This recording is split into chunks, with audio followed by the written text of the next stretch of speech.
പഠനം എന്നത് മനസ്സിലാവാത്ത സൂത്രവാക്യങ്ങളുടെ ഒരു മങ്ങിയ ലോകമായി മാറിയോ?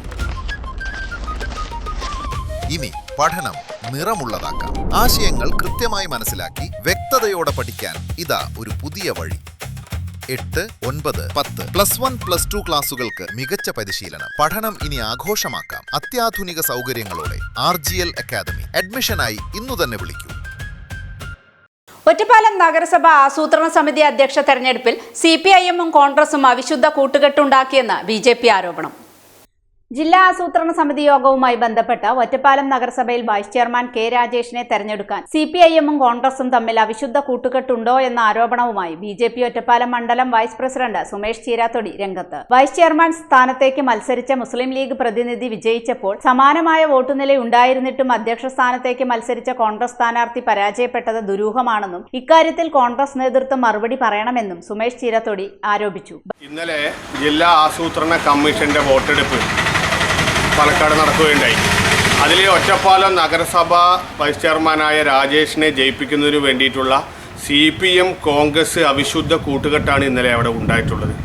നമുക്കറിയാം, കോൺഗ്രസിൻ്റെ സ്ഥാനാർത്ഥിയായിട്ടുള്ള ഉപാധ്യക്ഷ സ്ഥാനത്തേക്ക് മത്സരിച്ചിട്ടുള്ള ലീഗിൻ്റെ പ്രതിനിധി വിജയിക്കുകയും അതേ വോട്ടർമാരും അതേ തെരഞ്ഞെടുപ്പിൽ തന്നെ അധ്യക്ഷ സ്ഥാനത്തേക്ക് മത്സരിച്ച ഷൊർണൂരുള്ള ശ്രീകൃഷ്ണൻ എന്നുള്ള വ്യക്തി തോൽക്കുകയാണ് ഉണ്ടായത്. നിങ്ങൾ ആലോചിക്കണം, അതേ വോട്ടർമാർ അതേ തെരഞ്ഞെടുപ്പിൽ അധ്യക്ഷ സ്ഥാനത്തേക്കുള്ള ആളെ തോൽപ്പിക്കുകയും ഉപാധ്യക്ഷ സ്ഥാനത്തേക്കുള്ള ഒരു വനിതാ പ്രതിനിധിയെ വിജയിപ്പിക്കുകയും ചെയ്തു എന്നുള്ളതിൽ കോൺഗ്രസ് മറുപടി പറയണം. അധ്യക്ഷ സ്ഥാനത്തേക്കുള്ള രണ്ടാം ഘട്ട വോട്ടെടുപ്പിൽ 3 വോട്ടുകൾ അസാധുവായെന്നും അദ്ദേഹം പറഞ്ഞു.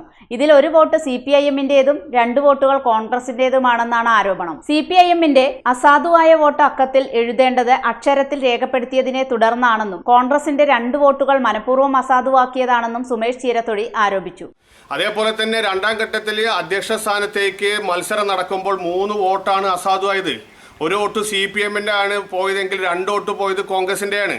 അതിൽ പരിശോധിക്കുമ്പോൾ മനസ്സിലാക്കാൻ വേണ്ടി സാധിക്കുന്നത് CPM-ന്റെ 1 വോട്ട് പോയത് അക്കത്തിൽ എഴുതാൻ പറഞ്ഞത് അവർ അക്ഷരത്തിൽ എഴുതിയതുകൊണ്ടാണ്.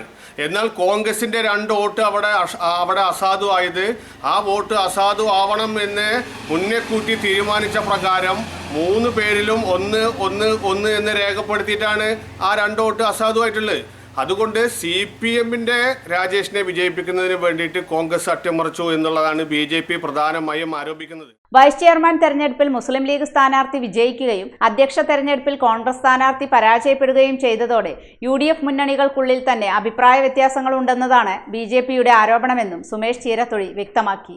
മറ്റൊരു കാര്യം, വനിതാ സ്ഥാനാർത്ഥി, അതായത് ലീഗിന്റെ പ്രതിനിധിയായിട്ടുള്ള വനിതാ സ്ഥാനാർത്ഥിയെ വിജയിപ്പിക്കുകയും UDF-ന്റെ മറ്റൊരു അധ്യക്ഷ സ്ഥാനാർത്ഥിയായ ശ്രീകൃഷ്ണനെ തോൽപ്പിക്കുകയും ചെയ്തതിലൂടെ UDF-ന്റെ മുന്നണികൾ തമ്മിലുള്ള അഭിപ്രായ വ്യത്യാസമാണ് എന്നുകൂടി BJP ആരോപിക്കുകയാണ്.